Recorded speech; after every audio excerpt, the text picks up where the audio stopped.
I'll just explain to you the dynamics of, we'll try a confidentiality agreement. So this is your standard form confidentiality agreement, non-disclosure agreement. So the elements of it and the issues are fairly common around the world. So you have things like who are the parties, what's the purpose of the disclosure, what's the nature of the confidential information, what are the rules around if the parties are going to do an agreement, and what are the rules if they're not going to do an agreement. So basically, your garden variety confidentiality agreement or non-disclosure agreement is about 3 pages long, and it flows fairly direct. You have things like governing law. In the event there's a dispute, you have the rules around how to manage that dispute. And then you have just a conclusion where the parties sign. So that's your basic structure of any confidentiality agreement.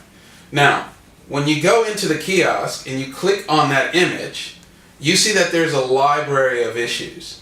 So you've got basic information, agreement, and additional comments and notes. Now, with the kiosk, the companies that you saw here, you basically input here in the country type. Now, the red boxes mean they're mandatory, so you will not be able to save something unless you can actually input that data.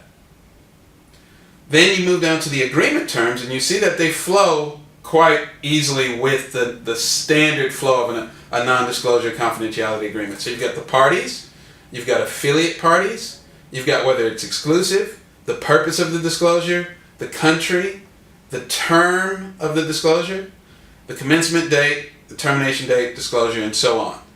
So this represents all of the key issues that you would manage when you're creating a confidentiality agreement and after you sign it, when you have to manage those issues.